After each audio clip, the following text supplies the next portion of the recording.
অমৃত হলো এমন একটি বস্তু যা আপনার চিরকালের তৃষ্ণাকে নিবারণ করার ক্ষমতা রাখে। কেউ যদি কারোর বাড়িতে যায় আর আতিথেয়তা করে কেউ যদি কাউকে এক গ্লাস জল দেয়, সেই এক গ্লাস জল আমাদের তৃষ্ণা মিটানোর কারণ হয়, কিন্তু কতক্ষণের জন্য? এক গ্লাস জল পান করে আপনি কতক্ষণের জন্য পিপাসা মিটাবেন? 1 ঘন্টা, 2 ঘন্টা, 3 ঘন্টা, তার বেশি তো নয়। 3 ঘন্টা পর আবার আপনার জল পিপাসা পাবে, আপনার জল খেতে ইচ্ছে হবে। তেমনি এক গ্লাস জল খানিকটা সাময়িক স্বস্তির জন্য আপনার তৃষ্ণা মেটাতে পারবে, কিন্তু ওই জলের পরিবর্তে কেউ যদি এক গ্লাস অমৃত নিয়ে আপনার হাতে তুলে দেয়, ও 3 ঘন্টার জন্য নয়, ও চিরকালের জন্য আপনার তৃষ্ণা নিবারণ হয়ে যাবে, মিটে যাবে। তাহলে আমাদের জগতে যারা যারা আমাদেরকে শান্তির বাণী প্রদান করেছেন, তারা মাঝে মাঝে সাময়িক শান্তি আমাদেরকে দিয়েছে। বিদ্যা, শিক্ষা, জ্ঞান, বুদ্ধি, এগুলো আমাদের সাময়িক তৃষ্ণা নিবারণ করতে পারে, কিন্তু পার্মানেন্ট নয়।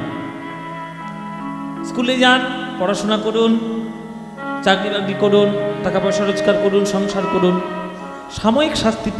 সাময়িক শান্তি আপনি পাবেন, কিন্তু চিরকালের শান্তি আপনি পাবেন না। কেননা নোনা জল খেলে, নোনা জল পান করলে তৃষ্ণা কখনো মেটে না, তৃষ্ণা আরো বাড়ে। কিন্তু সত্যিকারের ঠান্ডা সাদা জল, যেটা আমরা মিনারেল ওয়াটার বলি, সেটা যদি পান করে তাহলে কিন্তু পিপাসা বাড়বে না, কমবে। চারিদিকে যা দেখছেন সব হচ্ছে লবণাক্ত জল। সাময়িক আমাদের দেয় বটে স্বস্তি, কিন্তু পার্মানেন্ট নয়। টাকা পয়সা, গাড়ি বাড়ি, জমি জায়গা, সম্মান, মান, প্রতিষ্ঠা, এগুলো আমাদের সাময়িক স্বস্তি দেয় বটে, চিরস্বস্তি দেয় না।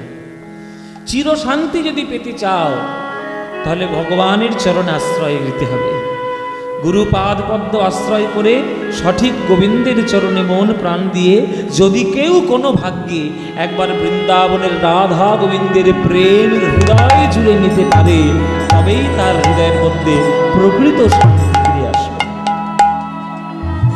প্রকৃত শান্তি খোঁজার জন্য আজকে সারা বিশ্ববাসী পাগল। আর সেই প্রকৃত শান্তির বাণী এই বাংলার মাটিতে, এই সুরধনী গঙ্গার তীরে দিয়ে গেছেন যিনি, তিনি আমার গৌর হরি। সেই বাণীগুলোকে যদি আমরা জীবনে গ্রহণ করতে না পারি, তাহলে আমাদের জীবনের কোনো উদ্ধার নাই। আমরা কাদেরকে সুখী বলবো? কোটি কোটি টাকার মালিক হয়ে মানসিকভাবে অসুস্থ হয়ে রয়েছে, তাকে আমি সুখী বলবো? না সমস্ত কিছু ত্যাগ করে দিয়ে, না কোনো মোহের বন্ধন ত্যাগ করে দিয়ে আজ প্রয়াগরাজে কুম্ভ মেলায় যারা এসে স্নান করে শুধু হরি হরি বলে বেড়াচ্ছে, আমি তাদেরকে সুখী বলবো? সুখী কাকে বলবেন? আপনি সুখী? জীবনে সুখী নন। আপনি সুখী নন, আমি সুখী নই, কেউ সুখী নয়। কেননা আমরা সঙ্গে সঙ্গে একটা মায়ার বন্ধনকে জড়িয়ে রয়েছি। আর তারা সব কিছু ত্যাগ করে দিয়ে দেখুন মহানন্দে রয়েছে, না কোনো চিন্তা, না কারোর বালাই, কিচ্ছু ধার ধারে না, শুধু হরি বল আর জগতের চিন্তা, শুধু কল্যাণের চিন্তা, আর কিছুই নয়। তাই আপনি ভগবানকে সারা জীবনের শেষে যখন এই যে বয়সকালে এসে বয়স্ক মানুষরা কীর্তন শুনতে আসে, জীবনে ভাববেন যে কি করলেন, সারা জীবন ভগবানকে আপনি কি দিলেন, আর ভগবান আপনার জন্য কি দিয়েছেন। ভগবান সব কিছু দিয়েছে, কিন্তু আপনি ভগবানের কাছে কিছু দেননি। আপনি ভগবানের কাছে শুধু চেয়েছেন, দেননি কিছু। মন্দিরে মন্দিরে গিয়েছেন, মাথা ঠুকেছেন, ভগবান আমার জায়গা দাও, জমি দাও, গাড়ি দাও, বাড়ি দাও, শুধু এই চেয়েছেন, ভগবানকে কিছু দেননি। তাই আপনাদের চাওয়া পাওয়াটা হলো কাম, আর বৃন্দাবনের ভক্তরা ভগবানকে শুধু দিতেই চেয়েছে, কিচ্ছু পেতে চাইনি। তাই তাদেরটা হলো প্রেম। আত্মেন্দ্রিয় প্রীতি বাঞ্ছা তারে বলি কাম, কৃষ্ণেন্দ্রিয় প্রীতি ইচ্ছা ধরে প্রেম না। যেদিন গোবিন্দের জন্য দেওয়ার চেষ্টা করবেন, সেদিন জানবেন আপনার মধ্যে প্রেম হয়েছে। আর যদি শুধু নেওয়ার চেষ্টা করেন তাহলে জানবেন প্রেম আপনার হয়নি, অনেক বাকি আছে। ওই জন্যই কবিগুরু রবীন্দ্রনাথ ঠাকুর বলেছে, প্রভু আমি তোমায় কি দিতে পারবো বলো, আমি তোমায় কিচ্ছু দিতে পারিনি, তুমি দয়া করে আমায় ক্ষমা করো, কিন্তু তুমি নিজ গুণে কৃপা করে আমার এই দেহটাকে তুমি তোমার চরণে নিয়ে যেও। কবিগুরু গান লিখেছেন, আমি কি বলে করিব নিবেদন, কি বলে করিব নিবেদন, আমার হৃদয় প্রাণ মন আমি কি বলে করিব নিবেদন, আমার হৃদয় প্রাণ মন আমি কি বলে করিব নিবেদন, আমি কি বলে করিব নিবেদন। ভগবান ভক্ত বলছে ভগবানকে যে প্রভু আমি তোমায় কি নিবেদন করব বলো। ভগবান বলছে কি রে, তোকে এত কিছু দিলাম তুই দিতে পারছিস না, খাদ্য খাবার যাতে পাস তার জন্য খাদ্য খাবার ব্যবস্থা করেছি, মনে যাতে শান্তি পাস চারিদিকে প্রকৃতির রূপ সাজিয়ে দিয়েছি, অক্সিজেন নিয়ে যাতে বাঁচতে পারিস তাই বাতাস অক্সিজেনের যোগান দিয়েছি, তা এত কিছু দিয়েছি তবু তুই কিছু দিতে পারছিস না, তোর দেহ দিয়েছি, তোর মন দিয়েছি, তোর প্রাণ দিয়েছি, তাই অন্তত অন্য কিছু না পারিস ওইগুলো তো দে। ভক্ত বলছে প্রভু দেওয়া যাবে না, দেওয়া যাবে না। কেন? বলে কোনো ভক্ত যদি ভগবানের পুজো করতে চায় বাজার থেকে কি পচা ফুল কিনে নিয়ে এসে ভগবানের চরণে দেয়? কি মায়েরা আপনারা পচা ফুল দেন ভগবানকে? যেটা টাটকা ফুল সেটা দেন। যদি গাছের টাটকা সত্য ফুল তুলে দিতে পারেন তাহলে আরো ভালো। তাহলে আমরা চেষ্টা করি যে ভগবানের চরণে টাটকা ফুল, সতেজ ফুল দেওয়ার জন্য। প্রভু তুমি যে আমার বললে দেহ মন প্রাণ এগুলো টাটকা ছিল, সতেজ ছিল, কিন্তু আমারই অপরাধে আমারই দোষে এগুলোকে সব আমি পচা করে ফেলেছি। এই পচা ফুলগুলো তোমার চরণে কি করে দেব প্রভু? আমারও দেহ মন প্রাণ আমার তো কিছুই পবিত্র নেই, সব তো অপবিত্র হয়ে গেছে। দেহটা তার মধ্যে দুর্গন্ধ ভর্তি, তার মধ্যে কাশ কফ মল মূত্র সব রয়েছে, কিচ্ছু দিতে পারছি। মন কাম ক্রোধ লোভ মোহ মদ মাৎসর্য হিংসা বিদ্বেষ জাল জুয়া চুরি পরনিন্দা পরচর্চা সব এই ময়লাগুলো মনের মধ্যে জমা হয়ে আছে, তাহলে মনও দেওয়া যাবে না। ভগবান বলছে ঠিক আছে তাহলে দেহ দিতে পারলি না, মন দিতে পারলি না, তো জীবনটা দে। ভক্ত বলছে প্রভু জীবনে অনেক দুঃখ আছে। এখানে এমন কি আছে আমাকে হাত তুলে বলুন যে জীবনে কোনোদিন দুঃখ পাননি? কেউ আছে? সবাই দুঃখ পেয়ে বসে আছে, কারণ না কারোর কোনো না কোনো দুঃখ রয়েছে। তাহলে দেহ হলো দুর্গন্ধযুক্ত, মন হলো কালিমালিপ্ত, আর জীবন হলো দুঃখযুক্ত। পরিষ্কার তো কিছুই নেই তোমার চরণে দেওয়ার মতো। কি দেব আমি তোমার? তবে হ্যাঁ দেওয়া হতে পারে যদি স্বয়ং ভগবান নিচে নেমে এসে কোনো পাথরের টুকরোকে নিজের বুকের কাছে তুলে নেয়। সেই পাথরের টুকরোটা যেমন জগতের সব থেকে দামি হয়ে যায়, তেমনি প্রভু আমার এই দেহ মন প্রাণ তোমার চরণে দেওয়ার ক্ষমতা নেই। তুমি যদি কৃপা করে এই দেহটাকে তোমার চরণের সেবায় লাগিয়ে নিতে পারো, সেই দিনেই দেওয়া হবে। আলাদা করে ফুলচন্দন দিয়ে দেওয়ার ক্ষমতা আমার না। আলাদা করে ফুলচন্দন দিয়ে দেওয়ার ক্ষমতা নেই। তাই ভক্ত বলছেন চিত্তে আসে দয়া করি নিজে লহ অপহরি, চিত্তে আসে দয়া করি নিজে লহ অপহরি, করতারে আপনারি ধন, আমার হৃদয় প্রাণ মন আমি কি বলে করিব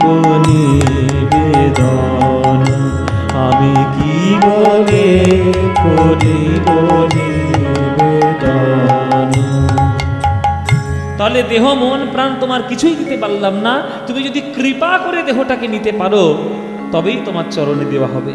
তুমি যেমন কৃপা করে চাঁদ কাছিকে নিয়েছিলে, তুমি কৃপা করে চাপাল গোপালকে নিয়েছিলে, তুমি কৃপা করে হরিদাসকে নিয়েছিলে, তুমি কৃপা করে জগাই মাধাইকে নিয়েছিলে, তুমি কৃপা করে কেশব কাশ্মীরিকে নিয়েছিলে, তুমি কৃপা করে সার্বভৌম অট্টাচার্যকে নিয়েছিলে, তুমি কৃপা করে প্রতাপ রুদ্রকে যেমন নিয়েছিলে, হাজার হাজার উদাহরণ যেমন রয়েছে, তেমন আমিও তোমার চরণে প্রার্থনা জানাচ্ছি, তুমি আমাকেও একটু চরণে নাও, আমাকেও তোমার চরণ একটু নাও, নইলে আমার ক্ষমতা নেই তোমার চরণে নিজেকে নিবেদন করার মতো। কেননা এত অপরাধ করেছি সারা জীবন, সেই অপরাধ করতে করতে জীবনটা জর্জরিত হয়ে গেছে, কিচ্ছু নেই। জানো প্রভু, যে দেহটা তুমি পবিত্র করে দিয়েছিলে সে দেহটা আমি কি করেছি শোনো। শুধু ধুলি শুধু ছাই, মূল্য যার কিছু নাই, মূল্য তারে করো সমর্পণ। শুধু ধুলি শুধু ছাই, মূল্য যার কিছু নাই, মূল্য তারে করো সমর্পণ। স্পর্শে তব পরশরতন, মূল্য তারে করো সমর্পণ। স্পর্শে তব পরশরতন, মূল্য তারে করো সমর্পণ। অর্পণ আর সমর্পণের মধ্যে পার্থক্য আছে। অর্পণ আর সমর্পণ পার্থক্য আছে, শব্দের ভেদাভেদ রয়েছে না। অর্পণ কাকে বলে, সমর্পণ কাকে বলে? অর্পণ যদি কাউকে কিছু করা হয়, সেই অর্পণের পিছনে প্রত্যাশা লুকিয়ে থাকে, কিন্তু সমর্পণ যদি করা হয়, সমর্পণের পিছনে কোনো প্রত্যাশা থাকবে না। সমর্পণ মানে একদম শেষ দেওয়া। যেমন কন্যা দান আর সম্প্রদানে পার্থক্য। ও মাইরা, কন্যাকে বিয়ে দাও তো, কন্যাকে দান করা হয় না সম্প্রদান করা হয়? জামাইয়ের হাতে তুলে দিয়ে কি সম্প্রদান না দান? সম্প্রদান। কোনো বাবা কি বলে যে বাবা আমার মেয়েটাকে তোমার জন্য তোমার কাছে দিলাম 5 বছরের জন্য, আমার 5 বছর পর মেয়ে নিয়ে নেব বলে? ওটা দান করলে বলতে পারত। দান করলে তার পিছনে একটা প্রত্যাশা থাকে ফিরে পাওয়ার, কিন্তু সম্প্রদান করলে আর প্রত্যাশা নাই, চিরকালের মতো মেয়ে গেল জামাইয়ের ঘরে। সম্প্রদান। তেমন অর্পণের পিছনে প্রত্যাশা লুকিয়ে থাকে, সমর্পণের পিছনে প্রত্যাশা লুকিয়ে থাকে না। তা প্রভু শুধু ধনী শুধু ছাই, মূল্য যার কিছু নাই, মূল্য তারে করো সমর্পণ। আমার এই দেহটা হচ্ছে মূল্যহীন, এই দেহটার কোনো দাম নেই, বরং পশু পাখির দেহ অনেক দাম আছে। হাতি মরে গেলে হাতির দাঁত লক্ষ টাকায় বিক্রি হয়, মানুষ মরে গেলে মানুষের দাঁত বিক্রি হয়। বাঘ মরে গেলে বাঘের চামড়া বিক্রি হয়, লোকে আভিজাত্য ফলানোর জন্য বাড়িতে টাঙিয়ে রেখে দেয়। মানুষ মরে গেলে মানুষের চামড়া কেউ রাখে? কেউ রাখবে না। গরুর চামড়া দিয়ে, আরে বাবা যে গরুগুলো মরে যায় না, তার চামড়া দিয়ে আর কিছু না, খোলগুলো তো তৈরি হয়, সেগুলো কীর্তনে বাজাতে কাজে লাগবে। আর মানুষ মরে গেলে তার চামড়া দিয়ে কোনো ডুগডুগিও তৈরি হবে না, খোল তো দূরের কথা। তাহলে আমার দেহের কিচ্ছু মূল্য নেই। আমার দেহটা কি দিয়ে তৈরি বিচার করে প্রভু দেখো, 3টে জিনিস পাবে, রক্ত পাবে, মাংস পাবে আর হাড় পাবে।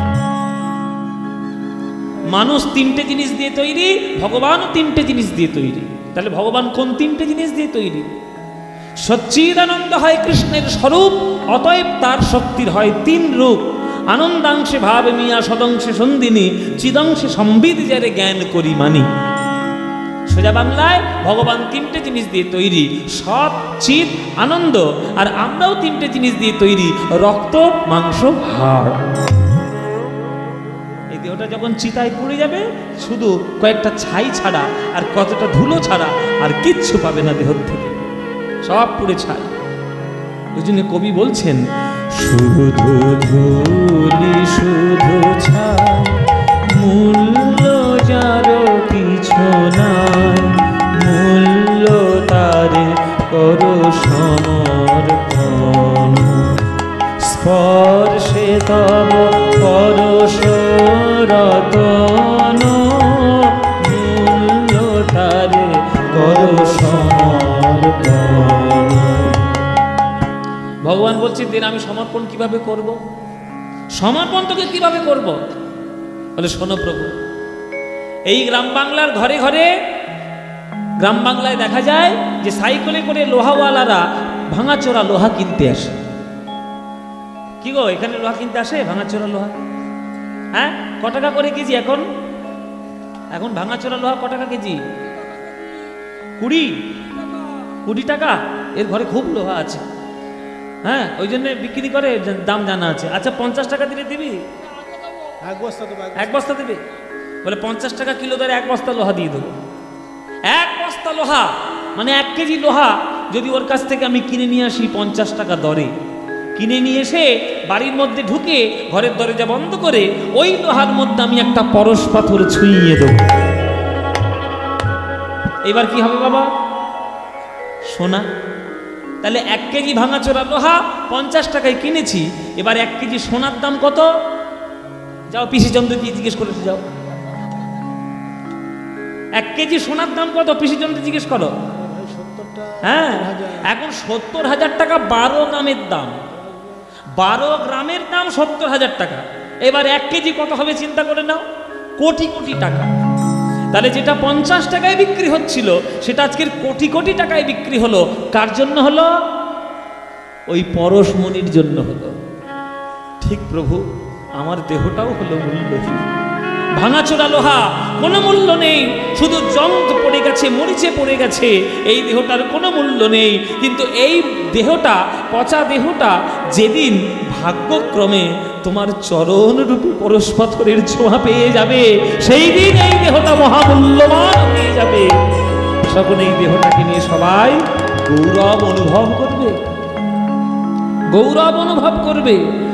তোমারি গৌরবে যাবে আমার গৌরব হবে, তোমারি গৌরব যাবে আমারি গৌরব হবে, তোমারি গৌরবে যাবে আমার গৌরব হবে, তোমারি গৌরব যাবে আমারি গৌরব হবে, সবতবে দিব বিসর্জন, সবতবে দিব বিসর্জন, আমার হৃদয় প্রাণ মন আমি কি বলে করিব নিবেদন, আমার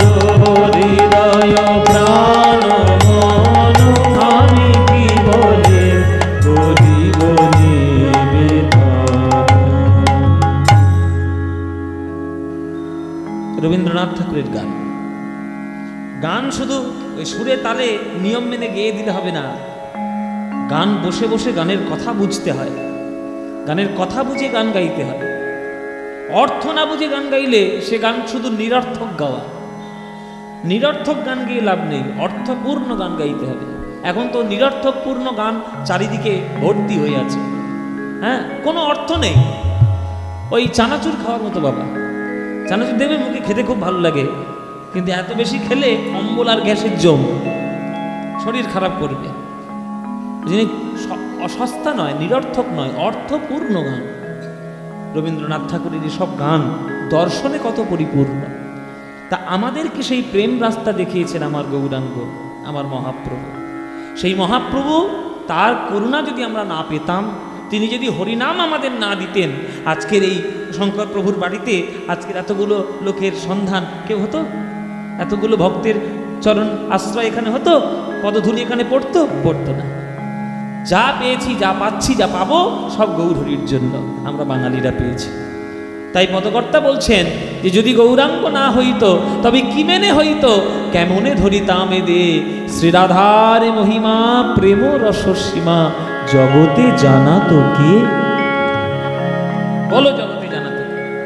মধুর বৃন্দা বিপিন মাধুরী মধুর বৃন্দা বিপিন মাধুরী মধুর বৃন্দা বিপিন মাধুরী মধুর বৃন্দা বিপিন মাধুরী প্রবেশ চাতুরী সার মধুর বৃন্দা বিপিন মাধুরী প্রবেশ চাতুরী বর যুবতী ভাবের ভকতি বর যুবতী ভাবের ভকতি বর যুবতী ভাবের ভকতি বর যুবতী ভাবের ভকতি সকতি হইত কার সকতি হইত মায়েরা কথাগুলো পরিষ্কার শুনুন। মধুর বৃন্দা বিপিন মাধুরী প্রবেশ চাতুরী সাত। আপনারা এখানে যারা আজকের গান শুনতে এসেছেন, বৃন্দাবনে কারা কারা গেছেন হাত তুলুন। যারা যারা বৃন্দাবন গেছেন, কারা গিয়েছেন বৃন্দাবন? বেশ অনেকগুলোই হাত উঠেছে। এবার বলো, বৃন্দাবনে কি করতে গেছো? দর্শন করতে না বেড়াতে না কি করতে? হ্যাঁ, এই দেখো বেড়াতে গেছিল, পাশেই গঙ্গার জল আছে, ডুবিয়ে মারবো আমি। এই গান শেষ করে নিয়েই মারবো একে। ও বৃন্দাবনে বেড়াতে গেছিল, এটা যেন ওই হনুলুলু পেয়েছে, বেড়াতে যাবে। হনুলুলু ওই বেড়ানোর জায়গা যাবে। কি গো মায়েরা, তোমরা কি বৃন্দাবন দর্শন করতে গেছে না বেড়াতে গেছে? কি করতে গেছিলে?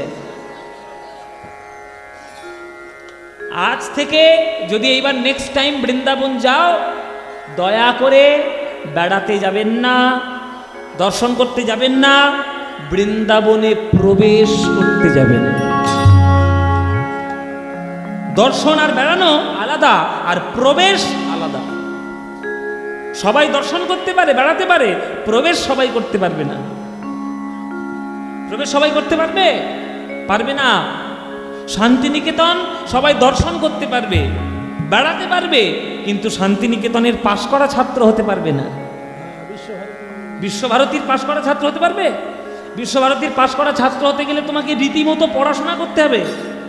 আগে পরীক্ষা দাও, যোগ্যতা জাহির করো যে হ্যাঁ আমি এখানকার পড়ার ছাত্র হওয়ার যোগ্য। সেগুলো করার পর তবেই যদি প্রফেসররা তোমাকে সিলেক্ট করে যে হ্যাঁ তুমি এখানে পড়তে পারবে, 3 বছর তারপরে অধ্যাপকদের বকা খাও, মার খাও, বকুনি খাও, তারপরে তোমার একটা সার্টিফিকেট দেওয়া হবে যে তুমি ওইখান থেকে পাশ করা ছাত্র। তাই পকেটে পয়সা থাকলে বিশ্বভারতী বেড়ানো যায়, কিন্তু বিশ্বভারতীর পাশ করা ছাত্র হওয়া যায় না। তেমনি পয়সা পকেটে থাকলে বৃন্দাবন দর্শন করা যায়, কিন্তু গোপী আনুগত্যে গুরু সঙ্গ করে রাধা গোবিন্দের ভজন করে বৃন্দাবনে প্রবেশ করা এক জিনিস নয়। প্রবেশ করতে যাবেন, যারা ভক্ত হয় তারা প্রবেশ করতে যায়, যারা সঠিক ভক্ত। জয়রূপ সনাতন ভট্ট রঘুনাথ, শ্রীজীব গোপাল ভট্ট দাস রঘুনাথ, এই 6 গোসাই তারা প্রবেশ করেছেন, তাই আজকে তারা সব থেকে বড় গোস্বামীর জায়গায় চলে গেছে। সুতরাং প্রবেশ করুন, বাড়ানো দর্শন তো পয়সা থাকলেই হয়ে যায়। মধুর বৃন্দা বিপিন মাধুরী মধুর বৃন্দা বিপিন মাধুরী প্রবেশ চাতুরী সার মধুর বৃন্দা বিপিন মাধুরী প্রবেশ চাতুরী বর যুবতী ভাবের ভকতি যুবতী ভাবের ভকতি বর যুবতী ভাবের ভকতি সকতি হইত কার সকতি হইত কার বর যুবতী ভাবের ভকতি বর যুবতী ভাবের ভকতি সকতি হইত সকতি হইত সকতি সবার হবে না। গোপী আনুগত্যে গুরু সঙ্গ লাভ করে যদি গোপী ভাব নিয়ে যদি প্রবেশ করতে পারো তবেই হবে, নইলে হবে।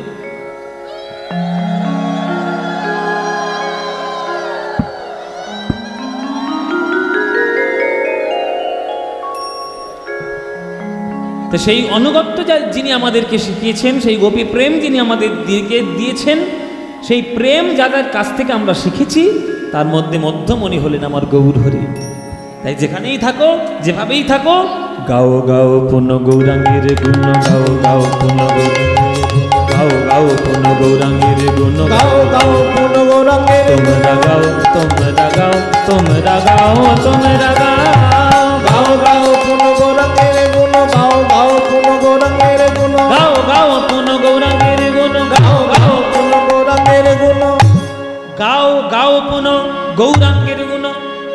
যখন মনে হবে তখন গাইবে, সকাল সন্ধ্যে দিন রাত, খেতে শুতে চলতে ফিরতে কাজ করতে যখন ইচ্ছা গান গাইবে।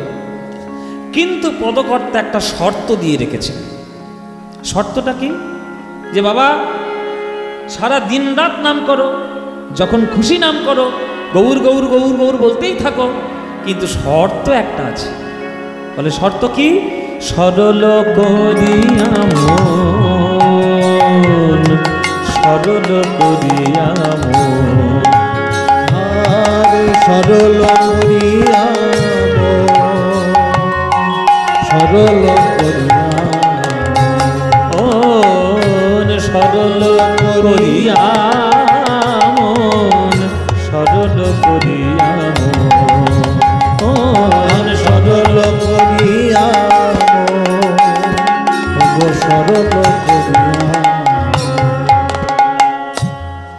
আগে মন সরল করো। এই যে বাঁকা গাছগুলো, জঙ্গলে দুই রকমের গাছ থাকে বাবা, একটা বাঁকা গাছ আর একটা সোজা সোজা গাছ। ইউক্যালিপটাস দেখবেন, সোনাঝুরি দেখবেন, বেশ সোজা সোজা হয়, হ্যাঁ, আর দেখবেন বাবলা গাছ, এই গাছ, ওই গাছগুলো সব থেকে বাঁকা হয়।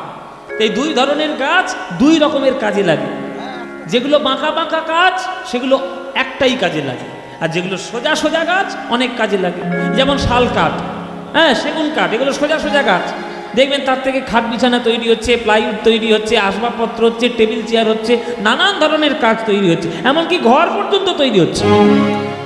কাঠের ঘর হয় না, দেখবেন দার্জিলিংয়ে গিয়ে কাঠের ঘর সব তৈরি হচ্ছে। আর যেগুলো বাঁকা গাছ সেগুলো একটাই কাজে লাগবে। সেগুলো কোথায় কাজে লাগে? ওই গোড়াবাজার শ্মশান ঘাটে কাজে লাগে। দেখুন ওখানে গিয়ে দেখে এসো, যতগুলো কাঠ রয়েছে সবগুলো বাঁকা। ওই বাঁকা কাঠ দিয়ে একটাই কাজে লাগে, মরা পোড়াতে চিতার কাজে লেগে যায়। তাই যেই জগতে ওই দুই রকমের মানুষ আছে, একটা বাঁকা বাঁকা মানুষ আছে, একটা সোজা সোজা মানুষ আছে। সোজা মানুষকে এখন লোকে পাগল বলে, হ্যাঁ, গবেট বলে, নানান ধরনের তাদেরকে গালিগালাজ করে, কিন্তু তারাই জগতের সব থেকে উপকারী লাগে। হ্যাঁ, তারা গুরুচরণীর দাস হয়, জগতের কল্যাণ করে, জগতের মঙ্গল সাধন করে। আর যারা বাঁকা গাছ তারা শুধু একটাই কাজে লাগে, সারা জীবন এর পিছনে তার পিছনে লেগে লেগে ওই পরনিন্দা পরচর্চা করে মরে যাওয়ার পর শুধু চিতায় দাউ দাউ করে জ্বলতে কাজে লাগে। এবার আপনারা কি কাজ হবেন, কি কাঠ হবেন, আপনাদের ব্যাপার। এখন ভারতবর্ষের সংবিধান স্বাধীন, যে যা ইচ্ছা তাই করছে। আপনারা কি হবেন মায়েরা, সোজা না বাঁকা? হ্যাঁ, এই দেখো আমার দলে বলছে বাঁকা।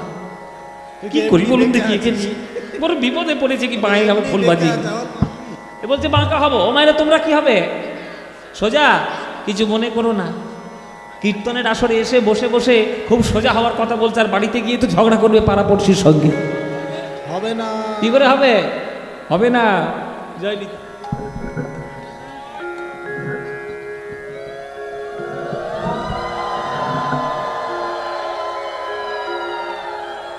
ওইভাবে হবে না। হলে প্রথম থেকেই সোজা হও। সোজা না হলে ভগবানের গোবিন্দের তার কৃপার পাত্র হওয়া যায় না। সরল করিয়া মন, সরল করিয়া মন, সরল করিয়া মন, সরল করিয়া।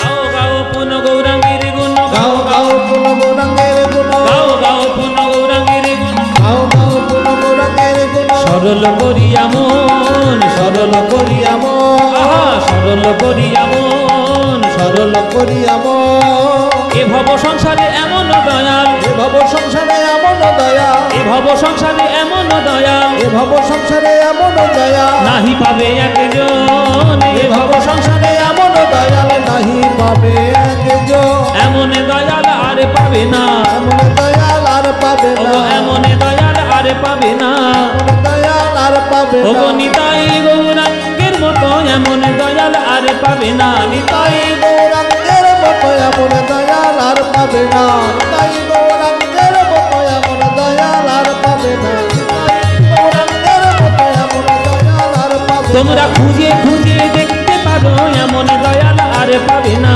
খুঁজে খুঁজে দেখতে পারো এমন দয়াল আর পাবে না, তোমরা বিচার করে দেখতে পারো এমন দয়াল আর পাবে না, বিচার করে দেখতে পারো এমন দয়াল আর পাবে না, যারা হাতে ধরে পায়ে পড়ে হরি বল বলে হাতে ধরে পায়ে পড়ে হরি বলো বলে, হাতে ধরে পায়ে পড়ে হরি বলো বলে, হাতে ধরে পায়ে পড়ে এমন দয়াল আর পাবে না, এমন দয়াল আর পাবে না, এমন দয়াল আর পাবে না,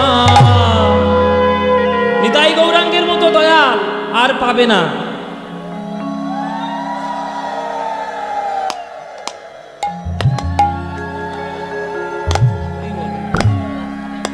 যত আমার এই জগতে ভক্ত রয়েছে নিতাই গৌরাঙ্গের মতো এই এমন অবতার আর কোথাও পাবে নাকি? কোথাও পাবে না। যেমন এই আপনি রাস্তা দিয়ে হেঁটে হেঁটে যাচ্ছেন, আপনার একটা অজানা অচেনা লোক এসে আপনাকে একটা ঠাস করে কষিয়ে চড় মেরে চলে গেল, আপনি সহ্য করবেন?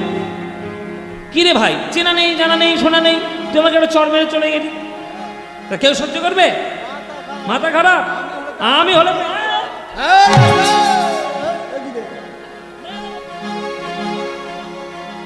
ঠিক কি না? তাহলে আমি অজানা লোককে চড়ি কষিয়ে দেবো আমি এক ঘা। এই যে ও একটা মারলো আমি একটা মারলাম, শুরু হয়ে গেল মারামারি, শুরু হয়ে গেল মারামারি। এইবার নিত্যানন্দ গিয়েছে হরিনাম দিতে জগাই মাদাইকে, কলসির কানা ভেঙে পড়েছিল, সেই কলসির কানা ভাঙা নিয়ে জগাই মাদাই মারল নিতাইয়ের কপালে, দরদর করে রক্ত, কপাল ফেটে গেছে, দরদর করে রক্ত বেরোচ্ছে। কিন্তু তবুও নিতাই কি বলল? মেরেছিস কলসির কানা, তাই বলে কি প্রেম দেব না? ওরে জগাই রে, ওরে মাধাই রে, আমায় মেরেছিস আবার মার, কিন্তু তোদের হাতে ধরি পায়ে পড়ি একবার বদন ভরে হরি বল। চোখের বদলে চোখ, আগুনের বদলে আগুন, মারের উপরে মার, এটা জগতে কেবলমাত্র অশান্তিই দিতে পারে। আগুন যদি হয় আর আগুন যদি নেভাতে হয়, আগুন দিয়ে আগুন নেভানো যায় না, আগুনের উপর জল দিতে হয়। জগাই মাধাই আগুন দিল আর নিত্যানন্দ প্রেমের বাড়ির শীতলতা দিয়ে তাদের হৃদয় পূর্ণ করল। ওইখানে বসো বসো, কিছু আসলে এসে কিচ্ছু দিতে হবে না, বসো বসো, সবাই বসো, মন দিয়ে গানটা শোনো তো। 10 টাকা 50 টাকা 200 টাকা দিতে হবে না, বসো। যার দেওয়ার দরকার সব মন্দিরে গিয়ে দাও, আমাকে কিচ্ছু দিতে হবে না। মন দিয়ে বসো, মন দিয়ে গানটা শোনো, গানটা শুনে হৃদয়ের মধ্যে জমা করো, আমার অনেক বড় প্রাপ্তি হবে তাতে। বসো, এই ঠাকুমা বসো, ও ঠাকুমা বসো গো, ঠাকুমাকে ধরে একটু বসিয়ে দাও। জয় নিতাই। ওই জন্য বলছে যে কেবলমাত্র এমন দয়াল এই বাংলাতেই পাবে, নিতাই গৌরাঙ্গ ছাড়া এই দয়াল তোমরা পাবে না। হ্যাঁ, গৌরাঙ্গ বলিয়া নাগেন গলিয়া, গৌরাঙ্গ বলিয়া নাগেন বলিয়া, গৌরাঙ্গ বলিয়া নাগেন গলিয়া, গৌরাঙ্গ বলিয়া নাগেন বলিয়া, কেমনে ধরিনু দে, গৌরাঙ্গ বলিয়া নাগেন বলিয়া, কেমনে ধরিনু দে, বাসু ঘোষ হিয়া পাশান দিয়া কেমনে গড়িয়াছে, বাসু ঘোষ হিয়া পাশান দিয়া কেমনে গড়িয়া, ওগো আমার ভাগ্যে হলো না গো, আমার ভাগ্যে হলো না, এই নিতাই গৌর প্রেমের কিছু আমার ভাগ্যে হলো না গো, নিতাই গৌর প্রেমের কিছু আমার ভাগ্যে হলো না, কেবল খেয়ে শুয়ে দিন কাটালাম আমার ভাগ্যে হলো না গো, খেয়ে শুয়ে দিন কাটালাম আমার ভাগ্যে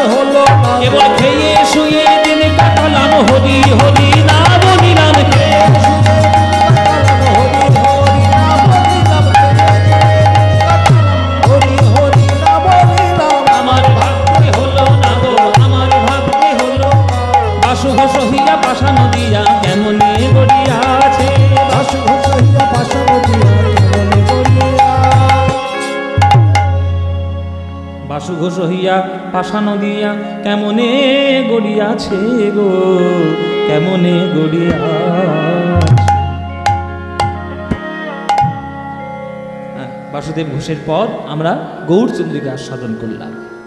তাই যেখানে থাকবে, যেমনভাবেই থাকবে, যেভাবেই থাকবে, আমার গৌরাঙ্গের নাম ছাড়া কোনো গতি নাই।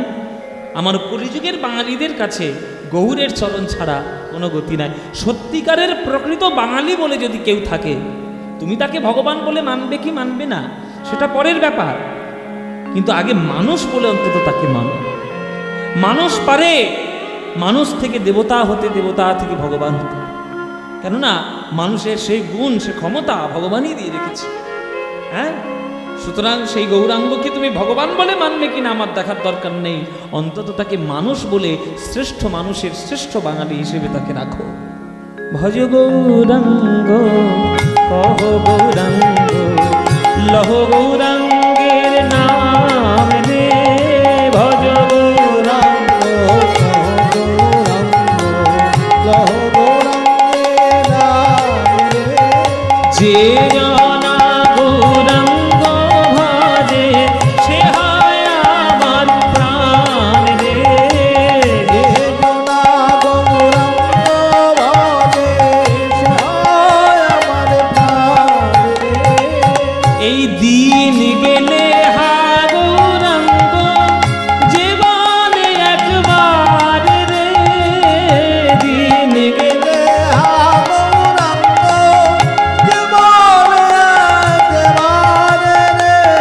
সেই জন আমার হয়, আমি হই তার রে, সেই জন আমার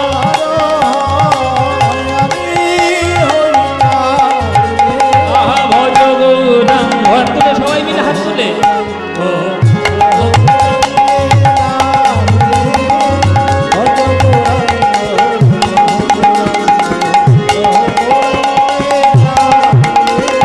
যে জনা গৌরাঙ্গ ভজে সে হবে আমার প্রাণ।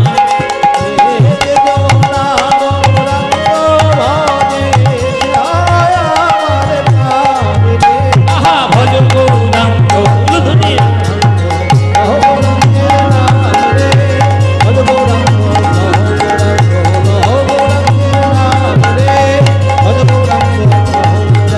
নিতাই গৌর হরি।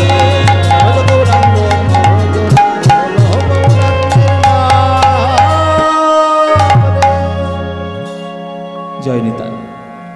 তাই প্রথম হচ্ছে ভক্তি। সেই ভক্তি আপনাদেরকে আস্বাদন করতে হবে। ভক্তির মাধ্যমেই ভগবানকে পাওয়া সম্ভব। শ্রীমদ্ ভাগবতে 9 রকমের ভক্তির কথা বলা আছে। শ্রবণং কীর্তনং বিষ্ণু শরণং পাদ সেবনম অর্চনং বন্দনং স্বক্ষং দাস্বং আত্মনিবেদনম। এই 9টা ভক্তির মধ্যে প্রথম ভক্তি আপনারাই করছেন। একদম প্রথম ভক্তিটা শ্রবণং, আপনারা শুনছেন। দ্বিতীয় ভক্তি আমি করছি কীর্তনং, আমি গাইছি। এই প্রথম আর দ্বিতীয় এই দুটোই যদি সঠিক হয়ে যায়, বাকিগুলো দেখবেন ধীরে ধীরে সব পাওয়া যাবে। এই 9 প্রকারের ভক্তি লাভ করা এত সহজ নয়। আগে গুরু চরণ থেকে শুরু করতে হয়, তারপরে সেই ভক্তিকে আরও উচ্চ স্তরে নিয়ে যেতে হয়। তা সেই গুরু ভক্তি কেমন করা যায় বা গুরুর প্রতি কেমনভাবে সমর্পিত হওয়া যায়, আজকে সেই লীলা সাধন করব রামচন্দ্র কবিরাজ ঠাকুরের মাধ্যমে।